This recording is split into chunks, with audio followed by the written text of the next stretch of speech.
Bismillahirrahmanirrahim. Assalamualaikum warahmatullahi wabarakatuh. Bagaimana kabar teman-teman semua? Semoga selalu dalam keadaan sehat ya. Kali ini Ustazah akan menjelaskan tentang sistem pernapasan pada manusia.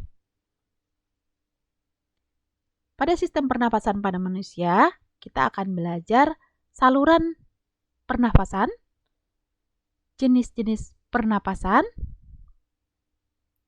volume pernapasan, dan gangguan atau kelainan pada sistem pernapasan. Bernapas adalah peristiwa pertukaran gas antara makhluk hidup dengan lingkungannya.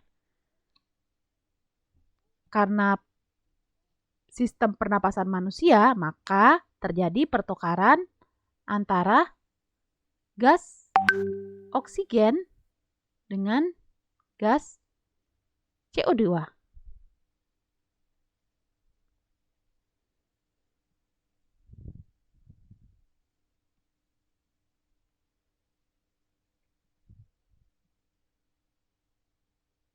Kali ini kita akan mengamati saluran pernafasan.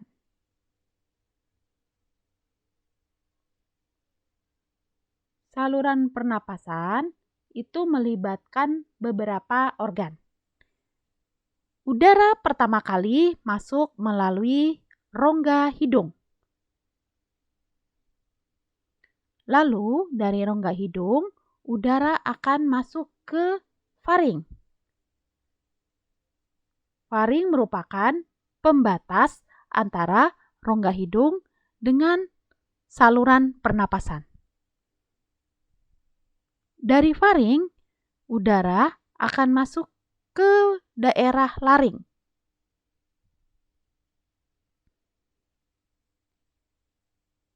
Di daerah laring, kita akan jumpai epiglotis. Epiglotis ini berfungsi untuk menghalangi atau mencegah makanan yang masuk ke dalam tubuh kita masuk ke saluran pernapasan atau tenggorokan. Pada laring juga mulai memisah salurannya. Terbagi dua, yaitu bagian depan adalah saluran pernapasan yang kita sebut dengan tenggorokan, dan bagian belakang adalah saluran pencernaan yang kita sebut dengan kerongkongan. Dari laring, udara akan masuk ke trakea. Trakea tersusun atas tulang rawan yang berruas-ruas. Trakea memiliki dua cabang yang disebut dengan bronkus.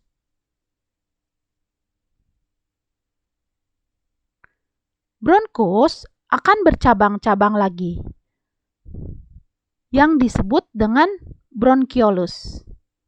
Cabang-cabang dari bronkus ini atau bronkiolus tidak terlihat dari luar karena berada di dalam paru-paru. Setiap ujung dari bronkus akan dijumpai alveolus. Di alveolus inilah tempat terjadinya pertukaran gas antara oksigen dengan CO2.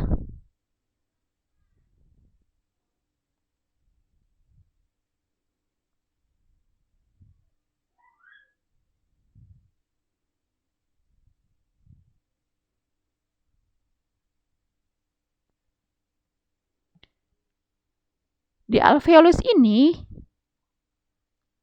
oksigen yang sudah bertukar dengan CO2, maka CO2 akan diangkut kembali oleh darah. Kemudian akan melalui bronkiolus, lalu ke bronkus, lalu menuju trakea, kemudian ke laring, lanjut ke faring, dan keluar melalui rongga hidung. Demikianlah saluran pernafasan pada manusia.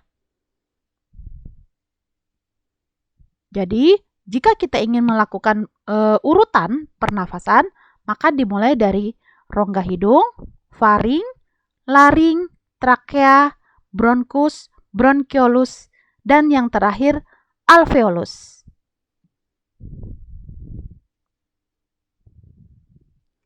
Sekarang kita akan mengamati bagian-bagian apa saja yang terdapat pada setiap saluran tersebut.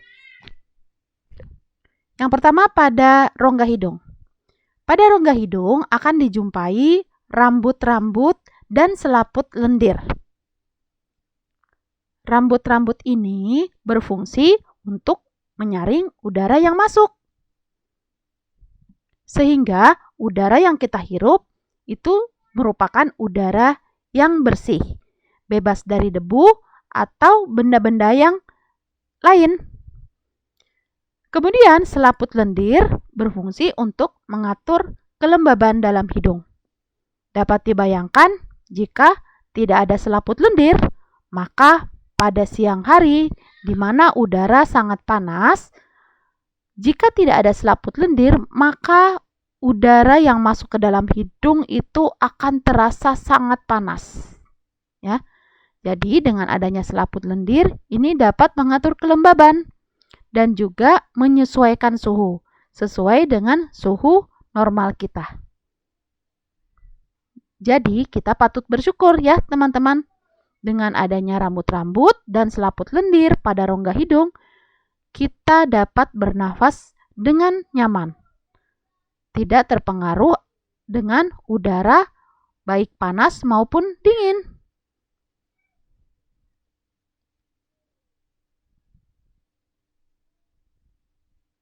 Bagian kedua yaitu faring.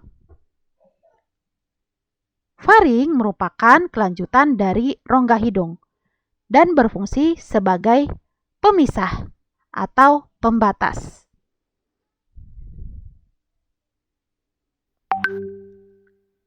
Ini adalah struktur dari faring, ya. Jadi setelah rongga hidung, lalu masuk ke wilayah faring.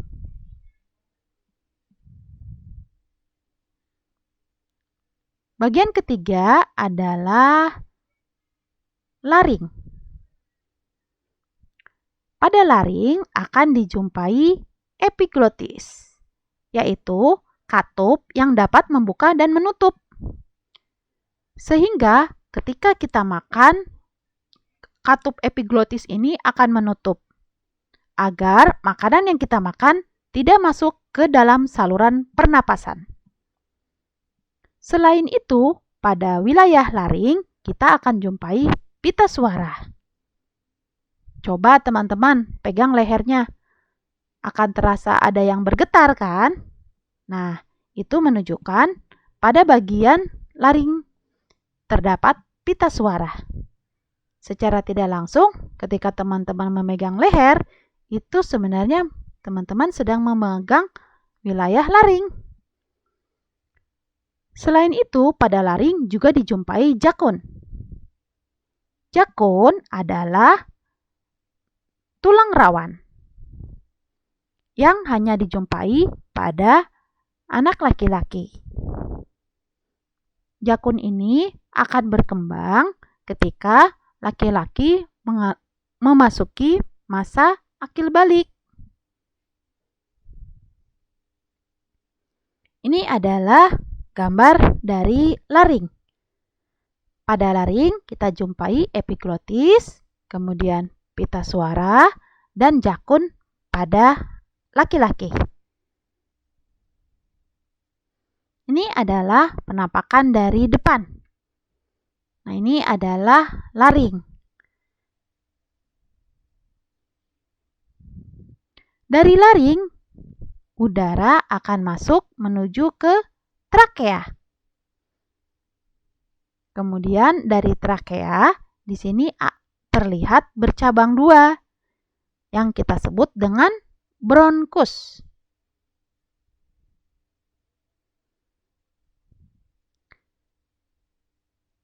Tiap bronkus itu bercabang-cabang lagi yang kita sebut dengan bronkiolus.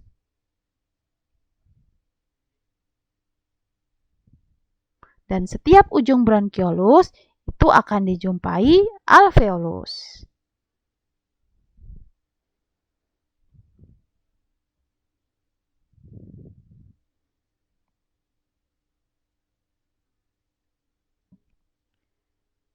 Pada trakea akan dijumpai struktur silia. Struktur silia ini berfungsi untuk menyaring udara yang masuk.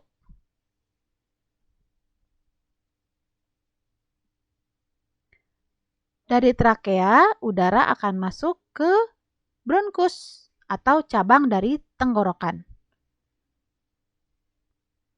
Kemudian, bronkus ini akan bercabang-cabang lagi yang kita sebut dengan bronkiolus. Dan pada setiap ujung bronkiolus akan dijumpai alveolus. Alveolus merupakan tempat pertukaran gas oksigen dan CO2.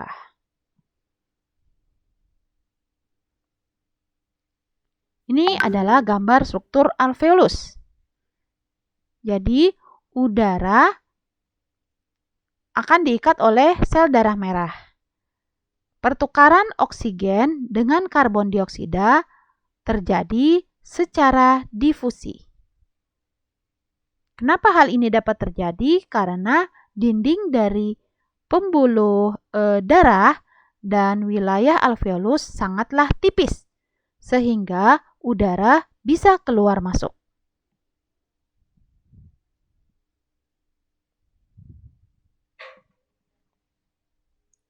Mekanisme bernafas atau respirasi.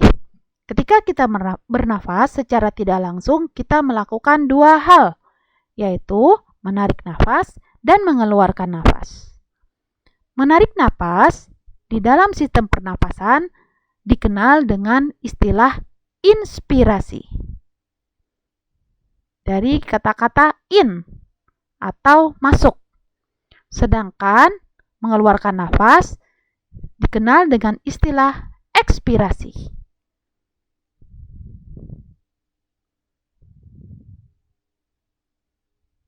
Jenis-jenis pernafasan. Pernafasan dibagi menjadi dua, pernafasan dada dan pernapasan perut. Pernapasan dada melibatkan aktivitas otot antar tulang rusuk. Seperti apa? Mari kita lihat gambar berikut. Pada gambar sebelah kiri, ini adalah peristiwa inspirasi, di mana udara masuk. Udara yang masuk menyebabkan paru-paru mengembang, sehingga otot tulang rusuk akan terangkat. Begitu juga ketika udara keluar atau ekspirasi. Ketika udara keluar, paru-paru mengempis. Maka otot-otot antar tulang rusuk akan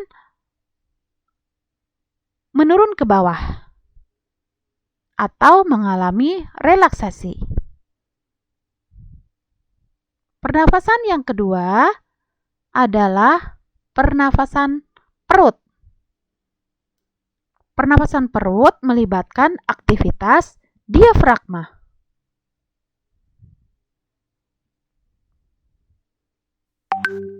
Aktivitas diafragma itu terjadi, silakan kita amati gambar berikut. Ini bagian kiri adalah gambar inspirasi atau udara masuk. Jadi, ketika udara masuk melalui saluran pernafasan, beberapa bagian kita masukkan ke saluran kerongkongan. Jadi udara masuk ke wilayah diafragma pada bagian perut, ya, batas antara dada dan perut. Di sini diafragma akan mengalami kontraksi ketika udara masuk. Begitu juga ketika udara keluar atau ekspirasi. Maka diafragma akan mengalami relaksasi. Pernafasan perut memiliki ciri orang yang mampu bernafas dengan perut itu memiliki pernafasan yang baik. Kemampuan bernafasnya panjang. Artinya biasanya dimiliki oleh perenang atau penyanyi seriosa ataupun seorang qori atau qori'ah.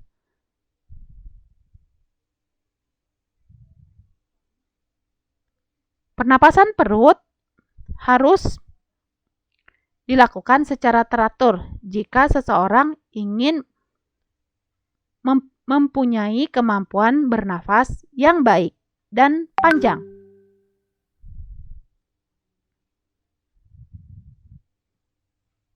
Karena hal ini sangat diperlukan bagi seorang penyanyi ataupun penyelam. Kemampuan bernafas yang cukup lama di dalam air membantu seorang penyelam bisa bekerja dengan baik, sehingga memerlukan latihan pernapasan perut. Sekarang kita masuk ke volume pernapasan.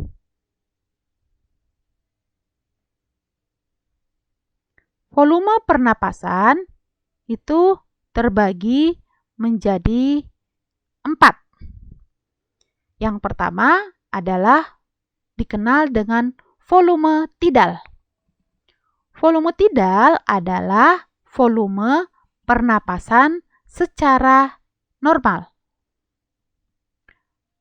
Besarnya ukuran volumenya maksimal 500 cc. Jadi tidal ini adalah proses pernafasan secara normal. Seperti yang biasa kita lakukan sehari-hari tanpa disengaja. Misalnya teman-teman sedang beraktivitas, lalu biasanya bernafas secara biasa saja. Nah, itu disebut dengan volume tidal. Nah, volume udara yang masuk itu maksimal sebesar 500 cc. Yang kedua adalah suplemen. Suplemen adalah volume pernafasan ekspirasi sekuat-kuatnya. Artinya, mengeluarkan udara semaksimal mungkin atau sekuat-kuatnya.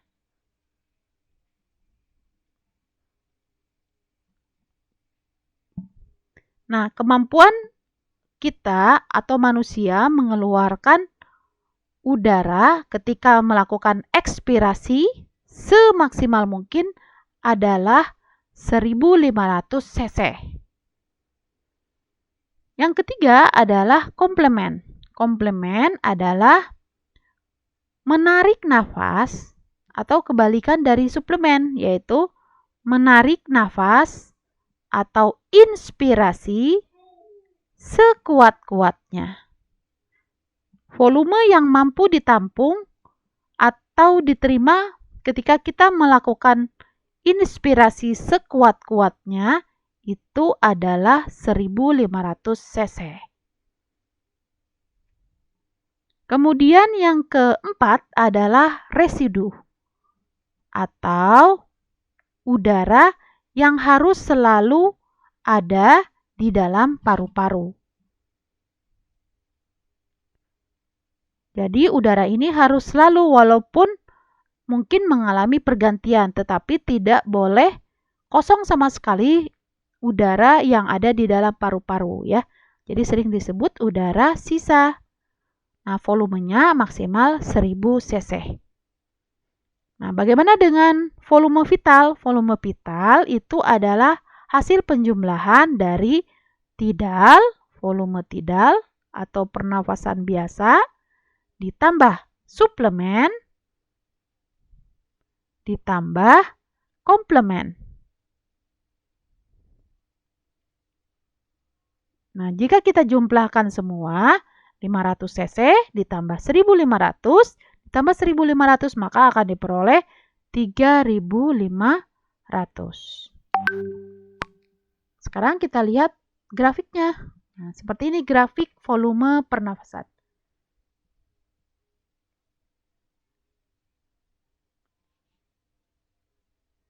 grafik volume pernafasan.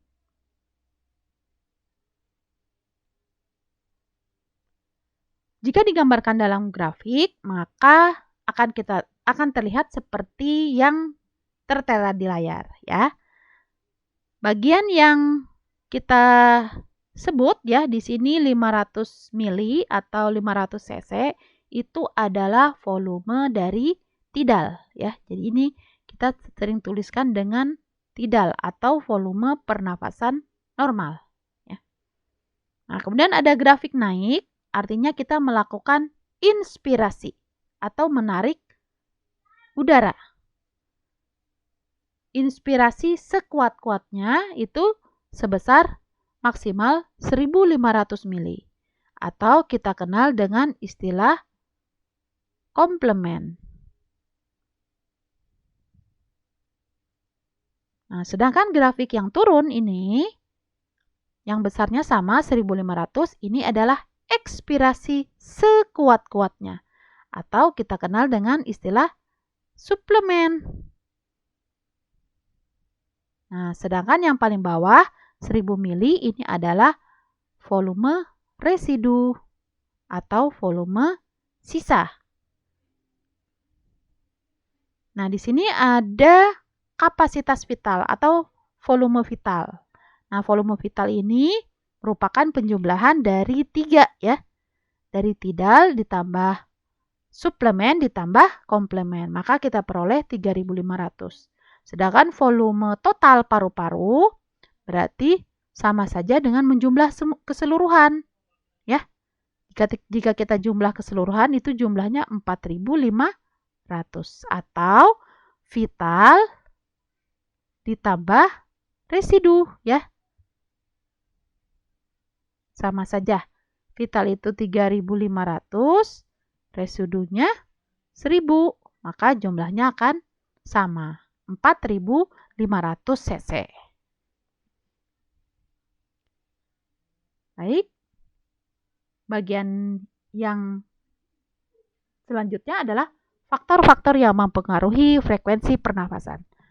Faktor-faktor yang mempengaruhi frekuensi pernafasan, yang pertama adalah usia. Usia yang sudah tua tentu memiliki frekuensi pernafasan yang lebih rendah dibandingkan usia yang masih muda. Yang kedua adalah jenis aktivitas. Aktivitas berlari, tidur, bersepeda tentu mengeluarkan energi yang berbeda, sehingga frekuensi pernafasannya juga berbeda. Semakin berat aktivitasnya, maka frekuensi pernafasannya makin cepat. Semakin rendah aktivitas, maka frekuensi pernafasannya makin berkurang. Frekuensi pernafasan terendah ketika kita sedang tidur. Yang ketiga, faktor-faktor yang mempengaruhi frekuensi pernafasan adalah jenis kelamin. Menurut penelitian, laki-laki memiliki frekuensi pernafasan yang lebih banyak atau lebih cepat dibandingkan perempuan. Terakhir adalah penyakit pada sistem pernafasan.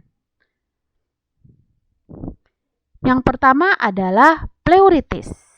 Jadi, yang khas dari penyakit itu adalah tambahan istilah ya. Pleuritis itu adalah radang selaput paru-paru atau kita kenal dengan pleura. Jadi pleura itu adalah selaput dari paru-paru. Nah, selaput paru-paru ini jika mengalami peradangan disebut pleuritis. Jadi kalau penyakit itu biasanya diakhiri dengan tis. Yang kedua adalah asma. Asma adalah penyakit akibat penyempitan saluran pernapasan. Bisa terjadi karena alergi ataupun karena genetik ya, ataupun keturunan. Yang ketiga adalah sinusitis. yaitu radang selaput lendir pada rongga hidung atau pada bagian sinus ya. Jadi sinusnya mengalami peradangan sehingga disebut sinusitis. Ya, diakhiri dengan tis. Hal ini bisa disebabkan karena bakteri ataupun virus. Yang keempat adalah TBC. TBC adalah penyakit paru-paru yang disebabkan karena bakteri tuberkulosis.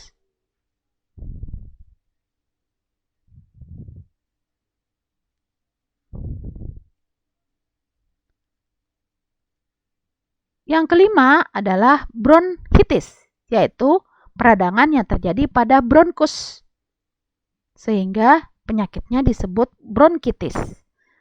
Dan yang keempat adalah emfisema. Emfisema adalah rusaknya dinding paru-paru, biasanya karena benturan atau terkena benda tajam. Baik, demikian yang dapat Ustazah sampaikan. Mudah-mudahan penjelasan ini membantu teman-teman memahami sistem pernapasan manusia. Baik, terima kasih atas perhatian teman-teman semua. Wabillahi taufiq wa hidayah. Wassalamualaikum warahmatullahi wabarakatuh.